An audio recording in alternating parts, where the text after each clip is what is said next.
Good day, everyone. Welcome to the Love Culture Workshops. My name is Joy Aguia, and I am a Catholic media missionary from Mission Studios. I am very blessed that you are here. Today, we will be talking about how we can normalize love in the online world through evangelization. So, let's begin. There are approximately 7 billion people in the world. 4 billion are internet users. 3 billion are on social media. Do you know what happened online for the past 60 seconds that I've been speaking? 1 million people logged on Facebook. 4.5 million videos in YouTube were viewed. And around 350,000 users of Instagram scrolled their feed. In just 1 minute, there is so much online activity and online presence taking place in the whole world. Most of us are always online. We check Facebook on a regular basis. We watch videos in YouTube almost every day. We search in Google every so often.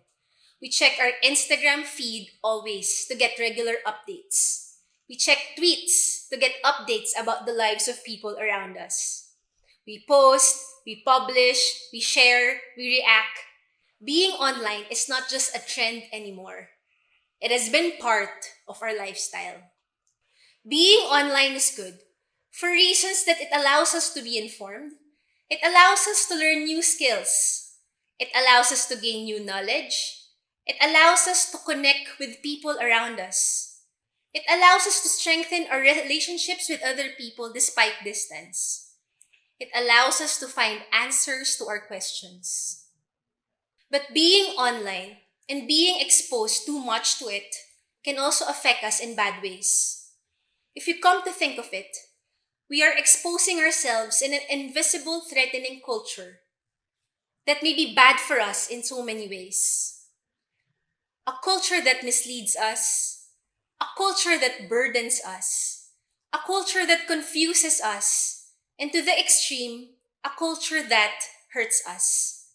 I am talking about the online culture that promotes fake and the online culture that promotes hate. There is so much fake and misinformation online. If you go through your feed, a lot of materials in social media are not authentic anymore. Sometimes, it's difficult to figure out what is fake from what is not.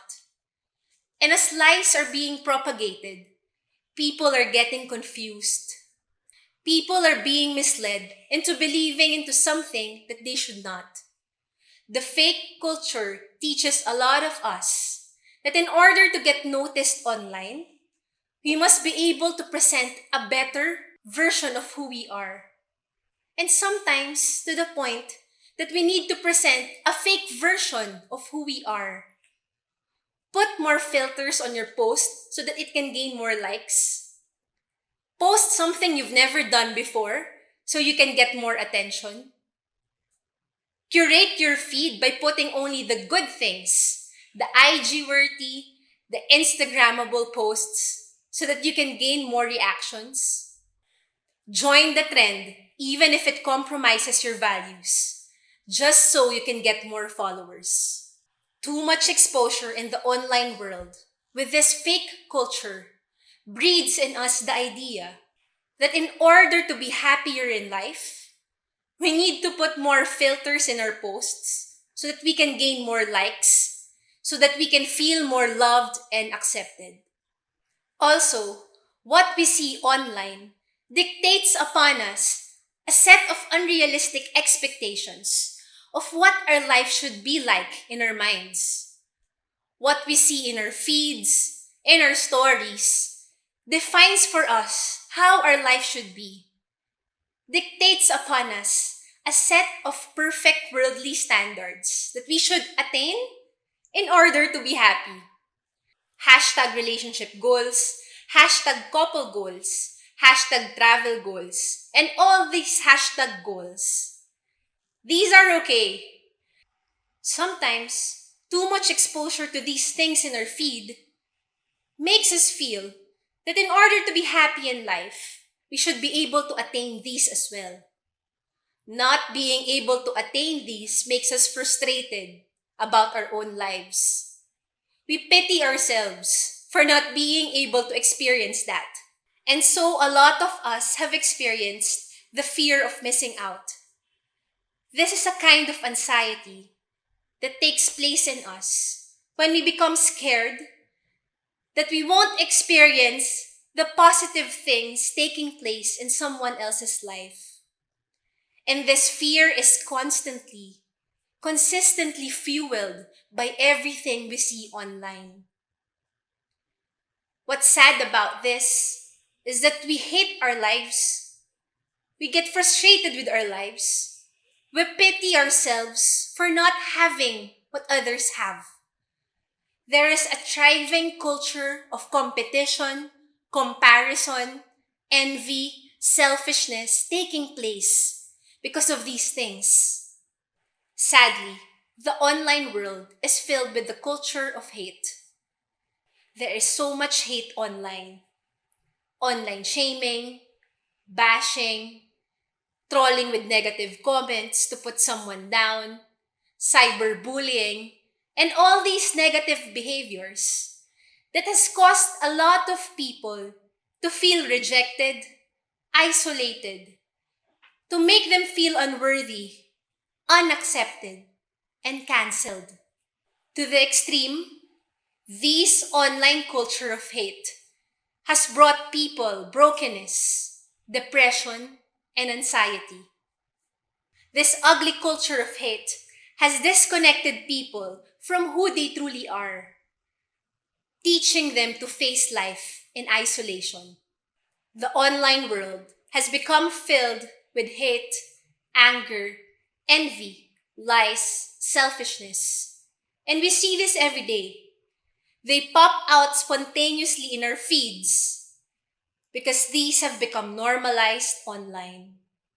The fake culture and the hate culture, very present in the online world.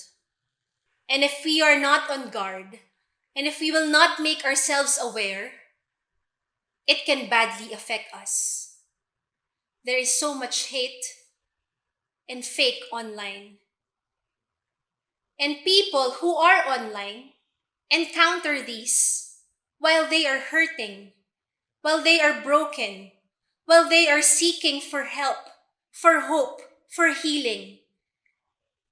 People online are seeking for the true, good, and beautiful.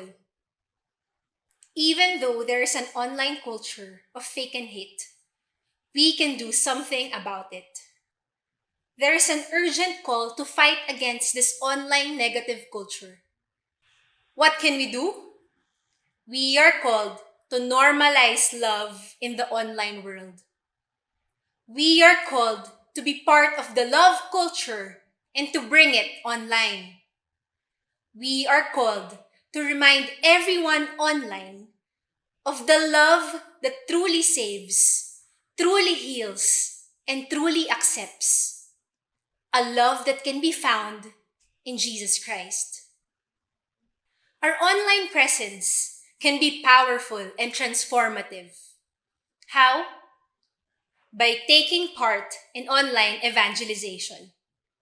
What does this mean? To evangelize means to bring the good news of Jesus Christ to those around you. I believe that the online world is our mission area. That is where we have to bring Jesus. That is where we have to bring the love of Christ. Let us bring the love of Christ online through evangelization. I would like to share to you 3 things that you can do to concretely be part of this. First, create. Create posts that will spread love and not hate. Create posts that will spread hope and truth and not the fake. Create vlogs that will remind people of the love of Christ. Post tweets that will remind people on a daily basis of the faithfulness of God. Create an online show that will lead people back to the truth, back to Christ. Create webinars that will equip people who are having a difficult time in life. Create Instagram posts that will fill the feeds of people with inspiration. Let us keep creating posts to the point that it can normalize love online. Let us keep creating content that will lead people back to the true, good, and beautiful. This is what online evangelization means. Creating content that will be the face of Christ's love when I go online. Let us fill the feeds of each other with content and material that will lead us back to love, that will lead us back to hope, that will lead us back to Jesus Christ. Second, inspire. Let us be a source of inspiration online. Let us uplift each other up and strengthen one another through our online presence. Let us build connections, nurture relationships, and strengthen communion among each other through our online presence. May our online presence help people believe in love again, believe in hope again, believe in Jesus Christ again. May our online presence lead people back to the truth so that they may understand the truth, that they may accept the truth, and hopefully they may live out the truth. May our online presence be inspiring and life-giving. Another way to inspire others online is by presenting our authentic selves, embracing how God made us, celebrating how God is blessing us, and showing this authentic, happy life to those in our online world. In this way, we will be able to inspire people to be who they are, to become themselves, and to celebrate what they have in life. And hopefully, together, we will be able to help each other journey in this life and lead ourselves towards the love of Christ. Third, transform. Let us transform the way we see the people we encounter online. Remember, the internet is not a network of wires, but of people who are longing for healing and hope. Pope Francis once said that the internet is a digital highway filled with wounded people. If we start to transform how we see people online, then we will become more sensitive and loving in how we interact online. By transforming our mind and seeing the people we encounter as people who are carrying on and journeying in life and who have battles to face, then we can be more intentional in being gracious in our speech and in building and encouraging one another whenever we are online. Also, to transform means to transform the way we present ourselves online. Whenever we post, we tweet, or we upload something, ask these questions to yourself. Is this post reflective of the love of Christ? Is this post leading people to the truth? Is this post a source of healing to others? Is this post building a culture of love online?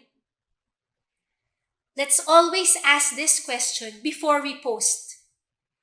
We reflect before we post. Let us be intentional in transforming our posts into becoming the face of Christ and the face of true love online. We are called to be online evangelizers. How? Let us create, let us inspire, and let us transform. Pope John Paul II said, we are called to bravely cross this new threshold, to put ourselves into the deep of the internet so that we can show the world the glory of God, the face of Christ, and the love of Jesus. We are called to normalize love online. We are called to bring the love of Christ and to make it so alive online that people will find Christ in whatever they see, whenever they go online. Now more than ever, we are called to normalize love online. Let us be part in online evangelization by creating, inspiring, and transforming. Let us be messengers of truth. Let us be bearers of hope. And let us be sources of love. To you who is watching this video right now, Jesus is calling you to take part in this. It is time that you spread the love of Christ in your own online accounts. Be not afraid and be assured that Jesus, who is love himself, will take care of you, be with you, and equip you with all that you need. Together, let us normalize love online. Together, let us build the love culture in the digital world. For this love, the love of Jesus Christ, is the love that the world desperately needs.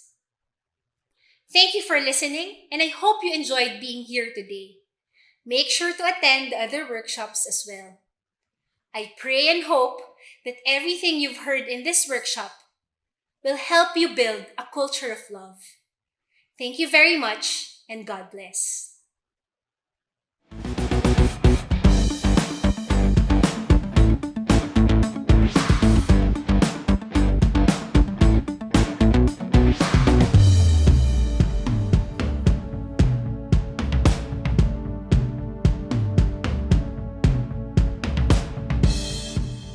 Hi friends, were you inspired by this workshop? We hope it doesn't end here. We would like to encourage you to bring Live Pure to where you are, in your schools, in your parishes, in your dioceses, in your institutions. Bring the cost of Live Pure. Invite us to give talks to you. Invite us to give you the Live Pure recollection. You know what? This is how love culture will spread. God wants to use you, and may you allow God to use you so that love culture will really be love culture.